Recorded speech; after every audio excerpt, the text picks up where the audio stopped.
pretty significant difference. So how are they different without? And we'll see. She's played a lot of minutes for him, so we'll see. I think we'll see probably Sabrina on the ball more. I don't know yet who they're going to start in her place. I think we'll see probably Sabrina with the ball in her hands more initiating, but it also might mean that we see them playing more through somebody like Stewie with the ball in their hands. So kind of got to be ready for either situation. Might change our matchups a little bit, probably changes their matchups. So, some of it's when that happens, you don't quite know until the game starts. See how they're adjusting, and then you got to be ready for it. You never worry about aerial overall, but she's kind of had this pattern of a really good game, a little bit of, and so she's just coming off best game of the season. What's the key to kind of avoiding that drop off that has kind of been happening every other game so far? If I had an easy answer, we've already done it. No, it's we've talked about it before, but it's the best thing about her is that she doesn't get too high or too low personally. I think finding some ways if she's struggling early on or if she misses a couple shots early to get herself some easy ones. That's on me to try to help her and put her in a little bit different spots on the floor. But I think she's good at playing through anything. Bad game's a good game. If she's missing shots, she still usually defends and hustles and plays the way she can. I don't know, sometimes it's just early season. You're just trying to get a rhythm. And just a couple keys defensively against the team with a whole lot of weapons. Yeah, got to pick them up early. You can't let them kill you in transition. You got to be willing to get up the floor and defend and not hang back, because if you hang back, they're going to pick you off in transition and walk into threes, or their bigs are going to trail into threes.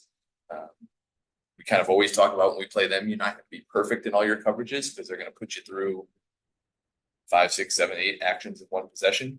But if you talk and you're connected and you cover for each other, you can do your basic stuff well, which is keep pressure on the ball, keep the ball out of the paint, stay in good help and rebounding position, and limit them to one. There's going to be long rebounds when they shoot threes. This echo's killing me. It meant so much for Van Loo to make this thing, to be able to swim into this year. It was written down. Huge loss. How much is it meant for you to have her in her step? She's done exceptionally well. I think having somebody who's played a lot of big games and a lot of high-level basketball at the helm gives our entire team some confidence. It's been honestly, I don't know how she feels about it, but it's like throwing her in the deep end. Here you go. You're going to learn the league really quickly. The volume of games is really high. In Europe, they don't play quite the same cadence of games. Every night you're going to get good defenders. Every night you have a tough matchup at the other end. And I think she's handled it exceptionally well. You can see her learning on the fly, when to pick her spots in attack, when just to get us organized. And, a 22, 23-year-old rookie probably has a harder time with that.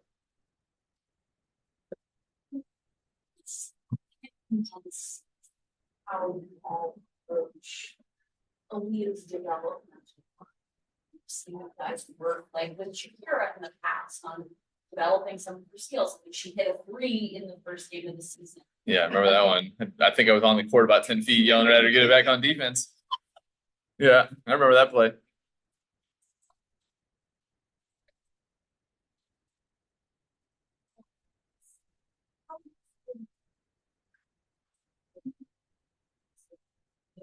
Players, and then you look at how Aaliyah's arm.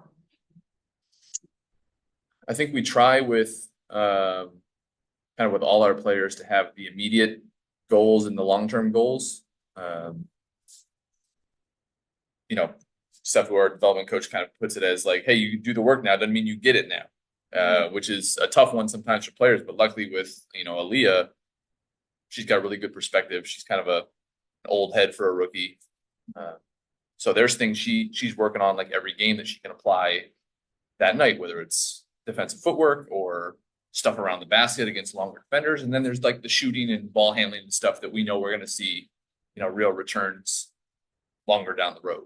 So trying to balance both of those. It's hard when you're not practicing a lot. So, just taking advantage of pre-game warm-ups when you're out on the court with Latoya, working on a certain thing, post shoot around. Like you have these little windows to get focused work, but luckily she's a person who can focus in those short windows and then still go play really hard in the games. She reminds me of Ariel in that way. Is there a difference when it comes to different sort of array of players who use that stuff? Olivia Lucky, James having worked with John, then it was sort of your team obviously various things. Yeah, I think we probably start more short term with like, hey, what can get you on the floor now? Like, what are the things that you can do that's going to, get you on the floor, that's going to be able to get you game reps? I'll use Jade as an example. Like, she came in and realized that, hey, if I get in and pressure the ball full court, that changes the game for us, and that's going to give me a reason to be on the floor. And all of a sudden, like, all the pressure is not on whether she makes shots or whether she makes a bunch of plays. Like, she's bringing something to the table regardless. And at the same time, she's working on her shooting, or she's working on her finishing, or her reads and pick and rolls. But really being able to anchor around one or two things that adds value to the group right now, and sort of in a way buys you time to work on some of these other things. So I'm sorry, this season, I think this is the first time here. Getting to that point, do you get the sense this is a personally important game for Stephanie, or is it just another game for her? I don't know. I'm sure it's got some emotions attached to it. Probably for Didi as well. Trying to think, do we have any other former New York Liberty? I lose track sometimes. Those two, I think there's probably some emotions attached to it. Maybe some of that got out the way opening night. It's the irony of the schedule. But at one time it was a return game against the Washington Mystics after we had traded her. So I don't know. She's had a few of those over the years, I guess. But so I'm sure she wants to play well.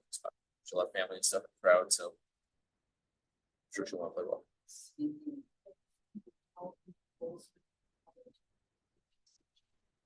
What are things that you're looking to? We're getting on the floor. What can she do to think fast? I feel like I'm learning Didi a fair amount still. I think her defense is what jumps out the most. Her ability to make energy plays. I've had her handle the ball a little bit, especially out of timeouts and stuff like that. I've got to play her with certain groups to kind of set her up for success, probably more with our shooting bigs, letting her be a cutter or a roller more. But I'm kind of trying to figure out what type of players we can kind of maximize her by having her defend. And a little bit the way our team is set up, it's been towards bigger wings on opposing teams, but I think probably there's some ball handlers she can guard.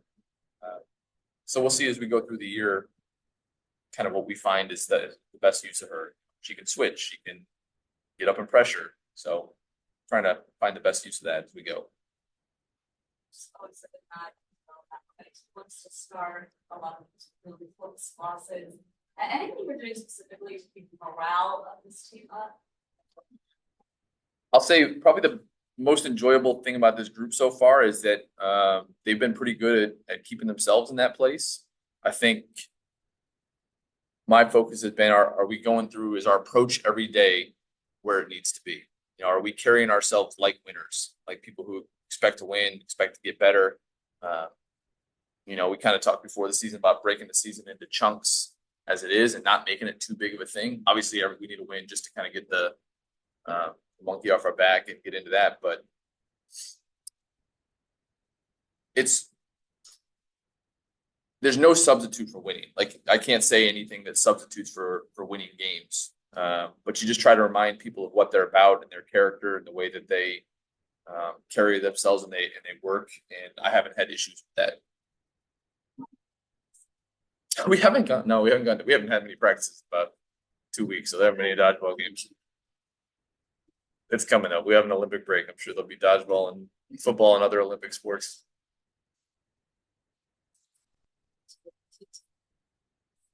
Talked earlier about development of different players like Aaliyah, Kira, and Jean. What are some of the things that she's going to be working on with your player development coach? Or what from what's going on? Yeah, I think I mean, I don't think it's a big secret that she came into the league with real questions about her shooting. I think, you know, probably surprised a lot of people early on that her jump shot looked totally different, you know, her first year or two in New York than it did in college. And she had some Achilles stuff last year that, believe it or not, has affected her footwork and her shooting. So we've tried to do some work around that. So there's like some kind of longer, like I said before, some longer term things around that have to develop. But in the more short term, like, hey, when is it time for me to be a cutter? When do I have a rolling big and I can't cut on top? You know, situational understanding of where to use her impact on the offensive end is probably the biggest thing right now that she's kind of going through the learning curve with this team. What's the difference from your perspective in coaching a rookie fresh out of college? I think Julie's probably seen all the situations that happen in pro basketball. You know, whether it's like time and score situations or defensive coverages that we might see, or different actions like, oh yeah, you know, when we play you play overseas, you see all the Spain pick and rolls and the counters and all, you know, all these little things that have peppered their way into our league at different points. You just have an understanding of, oh, I see. Okay, I know what that is. I saw that when we played EuroLeague against so and so and so. Aaliyah's just kind of has the learning curve of the league, but she already has the kind of maturity and the motor and stuff that set her up really well for success. All right. Yeah, we have time for one question on Zoom. Nathan? Hey, Eric. I just wanted to pick you on Kareem's question earlier. Anything from the first matchup that you're emphasizing in today's matchup that you saw you wanted to work on more? I thought we did especially for an opening night game, I thought we did a reasonably good job defending for long stretches of that game.